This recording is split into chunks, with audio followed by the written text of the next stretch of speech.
BB హౌస్‌లో నీకున్న ఫ్రెండ్స్‌లో ది బెస్ట్ ఫ్రెండ్ అండ్ నీకు బాగా సపోర్ట్ చేసిన ఒక పర్సన్ గురించి చెప్పమంటే ఎవరి పేరు చెప్తావు? నాకు బాగా సపోర్ట్ చేసిందైతే శోభ. ఆమె స్టాండ్ ప్రతి దాంట్లో నించుంది, ప్రతి పక్కన నించుంది. ప్రియాంక కూడా చాలాసార్లు స్టాండ్ తీసుకుంది ఉంది. ఆబ్వియస్లీ నాకు శోభ ఫస్ట్. అండ్ ప్రియాంక కూడా ఏంటంటే చూడు, నా కోస్టార్ అయినా సరే తను కూడా నా ఫ్రెండే. తను కూడా నా కోసం చాలా వరకు స్టాండ్ తీసుకుంది ఉంది. కానీ అంతకన్నా కొద్దిగా శోభ ఎక్కువ ఉంది. నాకు ఒకరిని ఎక్కువ అనుకుంటే నేను ఇంక వాళ్ళతోనే ఉంటాను. అవసరాలు బట్టి వేరే వాళ్ళతో మాట్లాడాలు, అవసరాలు బట్టి వేరే వాళ్ళతో ఉండడాలు నేను చెయ్యను. అన్న, అక్క, తమ్ముడు, చెల్లి అనే బంధాలు పెరిగినంటే ఆ బంధంతోనే ఉంటాను తప్ప టైం ప్రకారంగా మారువేషాలు వేసుకున్నది నేను తిరగలేను, నేను చేయలేను. నాకు నా వల్ల కాదు. ఫ్రెండ్ ఇస్ అ ఫ్రెండ్, అయిపోయింది. నాకు ఇంకొకరితో అవసరం ఉండదు, ఇంకొక అవసరం నేను వెళ్ళను. ఏదైనా అవసరం నా ఫ్రెండ్ని అడుగుతాను. అది నా క్యారెక్టర్, అది నీకు బాగా తెలుసు. అవును. సో ఆడియన్స్కి కూడా తెలియాలి కాబట్టి నేను ఈ క్వశ్చన్ అడగాల్సి వచ్చింది. సో ఆఫ్టర్ బిగ్ బాస్ తర్వాత అమర్ ప్లాన్స్ ఏంటి, ఏం చేయబోతున్నాడు అంటే ఏం చెప్తావు? Wait and see. అంతేనా? ఎక్కడ రివీల్ చేసేది లేదు, తగ్గేదే లేదు. మనము చెప్పడం ఏదైనా సరే నోటితో ఉండకూడదు. మనం పని పరంగా చూపిద్దాం, వర్క్ చేసి చూపించాలి. వస్తుంది మంచిగా, మంచి కంబ్యాక్ వస్తా. అందరూ ఎక్స్పెక్ట్ చేస్తారు, బాగానే వస్తా. సో బిగ్ బాస్ ఫైనల్ గొడవల మీద కార్లు పగలగొట్టడం దగ్గర నుంచి ఎవరో ఒక పర్సన్ని కార్ ఎక్కి హడావిడి చేసి, నేను కూడా కొన్ని వీడియోలు చూసాను, నువ్వు కూడా కొన్ని షేర్ చేసావు కార్ పగలగొట్టిన అబ్బాయి. సో ఆ కంప్లైంట్స్, ఆ ఇష్యూస్ గురించి, ఆ కార్ ఎక్కిన పర్సన్ అసలు ఆ పర్సన్ ఎవరు? నాకు తెలీదు ఆడెవడో ఏంటనేది. ఆడు prime minister of India, chief minister, ఇలాంటి కార్ ఎక్కిన ఫీల్డ్లో ఉన్నాడు ఆడు.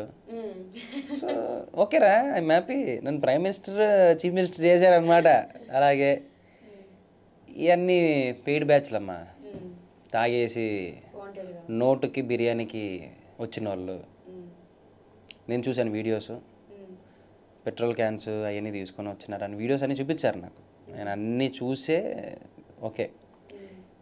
ఆ రోజు నేను బయటికి దిగినంటే సరే, మా నన్ను చంపుతారా, కొడతారా, నేను తిరిగి ఒక్కనన్నా కొట్టలేనా,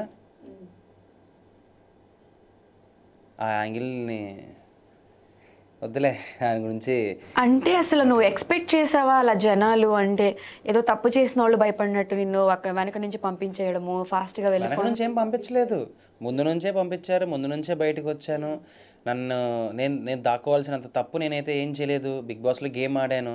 మీకు నచ్చకపోతే చూడకండి. కావాలని నన్ను ఏదైనా చేయాలనుకున్నప్పుడు నన్ను చేయాలి. అంత దమ్మున్నప్పుడు నన్నే చేయాలి. కారులో లేడీస్ ఉన్నారనే విషయాలు తెలిసి కూడా, అమ్మ ఉందనే విషయం తెలిసి కూడా మాట్లాడినారే మాట మర్చిపోతానా నేను? అంటే అసలు ఆ రోజు కార్లో నువ్వు, నరేష్, అమర్ అండ్ ఆంటీ, మీ నలుగురు ఉన్నారు. సో ఫస్ట్ కార్ పగలగొట్టిన తర్వాత అంటే వాళ్ళు బయట వాళ్ళతో ఏమన్నా మాట్లాడడం అలాంటివి జరిగాయి? మాట్లాడినారు. మా అమ్మ పక్కన ఉండగా నన్ను కదా, ఇదే మాట వాళ్ళ అమ్మ పక్కన ఉన్నప్పుడు ఎవరన్నా అంటే వాళ్ళు ఊరుకుంటారేమో అడుగు. చూసినాడు కదా నా బాధను, ఆయన విన్నాడు కదా, రోడ్డు మీద నించోబెట్టారు కదా. అంటే తేజు వాళ్ళ మమ్మీ కూడా సిచ్యువేషన్లో ఆంటీ స్టిల్ నువ్వు బయటకు వచ్చేసిన తర్వాత కూడా ఆవిడ ఏడుస్తూనే ఉన్నారు, ఆ సిచ్యువేషన్ని ఇమాజిన్ చేసుకుంటూ. అండ్ ఈ టాపిక్ వచ్చింది కాబట్టి నేను దీని గురించి మళ్ళీ ఒక 5 minutesలో మాట్లాడతాను. ఇంకొక పర్సన్ కూడా ఏడ్చాడు నీకోసం. ఆ పర్సన్ని నేను, నీకు తెలుసో లేదో అది నాకు తెలీదు, సర్ప్రైజ్ అనమాట అది. సో అసలు అప్పుడు ఆ మినిట్ నీకు ఆ ఫీల్ ఎలా ఉంది ఆ కారు పగలగొట్టినప్పుడు? దాని గురించి అసలు నువ్వు కంప్లైంట్స్ ఏమి ఇవ్వకుండా, ఆ కారు ఎక్కిన వాడు దొరికాడు, కారు నేనే పగలగొట్టాను మాట్లాడిన వీడియో కూడా నీ దగ్గర ఉంది. దాని తర్వాత అంటే నువ్వు లీగల్గా ఏం యాక్షన్ తీసుకోకపోవడానికి రీజన్? పంపించిన వాళ్ళకి సిగ్గులేనప్పుడు వీళ్ళని చూసి వీళ్ళ మీద కేసు పెట్టి నేనెందుకు నాకున్న ఇండివిజువాలిటీ పోగొట్టుకోవాలి? డబ్బులు తీసుకుని వాళ్ళ పని వాళ్ళు చేశారు కదా, చేయని అంతే. సో ఇప్పుడు నువ్వు ఎవరైతే నా ఫ్రెండ్స్, నా టీము, మేమంతా ఒకటి అనుకున్న వాళ్ళు రీసెంట్గా ఇన్స్టాగ్రామ్, యూట్యూబ్లో ఒక వ్లాగ్ చేసి ఒక కమెంట్ పెట్టారు, ఒక ఫోటో పెట్టి, దాంట్లో నువ్వు లేవు.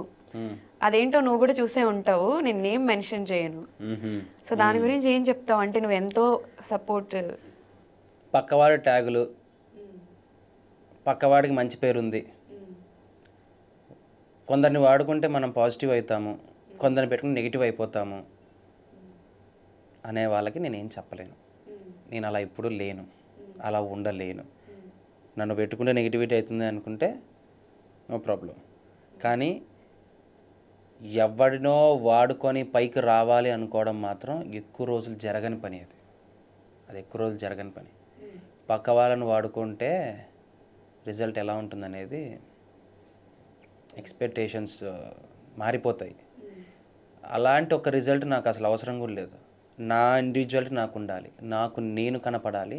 నా పోస్టర్ ఏదైనా ఉంటే నా వాళ్ళు నాకు ఉండాలి. వాడిని పెట్టుకుని మనం పైకి వచ్చేస్తాం, పేరు వచ్చేస్తుంది. ఎందుకు? ఎవడికి కావాలి? అవసరం లేదు. Let them use. అవసరం లేదు. నన్ను అలా పక్కన పెట్టడమే మేలు. నందు బాగుంది నాకు. ఐఎమ్ యూనిక్ అంతే. ఓకే. సో ఒక యూట్యూబర్ నీ గురించి ఒకటి మాట్లాడుతూ అమర్ బయటకు వస్తే అమర్ మొహం మీద వాటర్ కొడతా అని చెప్పి ఒకటేదో ఈ వీడియో చూస్తాను. యా, నేను అది చూశాను. అరే తురే అని చెప్పి మాడేసి ఆడు ఈడని మాట్లాడుతున్నాడు కదా. వాళ్ళ కుటుంబంలో కూడా వచ్చిన తర్వాత వాళ్ళ బంధువుల ముందు, వాళ్ళు పెంచి పోషించి ఇంత పెద్దోని చేసి వదిలేసిన వాళ్ళ అమ్మ వాళ్ళ ఆయన ముందు కూడా నేను వచ్చి ఇదే మాట్లాడతాను. యారా బాగున్నావా? అరే ఏంట్రా అలా ఉన్నావు? నీ ముఖం ఏంటి బొగ్గులా ఉంది? నీళ్ళు ముఖం మీద కొట్టనా? చూస్తే ఇలా మాట్లాడతాను. వాళ్ళందరూ వాళ్ళ ఫ్యామిలీ వాళ్ళు ఊరికే ఉంటారేమో అడుగు. ఏ కుటుంబం ఎవరు ఊరికే ఉండరు. నోరు కొంచెం అదుపులో పెట్టుకొని మాట్లాడండి ఎదురు పర్సన్ మాట్లాడేటప్పుడు. నాకేమీ ఫుడ్ పెట్టి పెంచలా, ఫీజు ఇచ్చి పెంచలా, ఏమి చేయలేదు. నాకు నేనుగా వచ్చాను ఇక్కడ. అర్రే తుర్రే అంటే తోలు తీసేస్తాను. నీకంత దమ్ముంటే వచ్చి నా ముందు నుంచొని ఇదే మాట మాట్లాడు. మాటలు పడ్డానికి ఎవడు తెరగా కూర్చోలేదు. మాట పడాల్సినంత అవసరం లేదు నాకు. ఇప్పటికే చాలా పడ్డాను సార్, ఇంకా ఒకసారి పడ్డానికి రెడీగా లేను, పడేస్తాను. అంత దమ్ముంటే వచ్చి నా ముందు నుంచి ఇదే మాట మాట్లాడమను. అర్రే తురే అని మాట్లాడితే తోలు తీసేస్తాను ఎదవా. అలా తిట్టాలనిపిస్తుంది కానీ ఎందుకో తిట్టలేను. తిట్టలేకపోతాను. నాకు అలా అనిపిస్తుంది కానీ ఎందుకులే అనిపిస్తుంది. కొంచెం చూసుకోండి దయచేసి, అలాగ మాడకండి. Okay, thank you. సరే, మంచి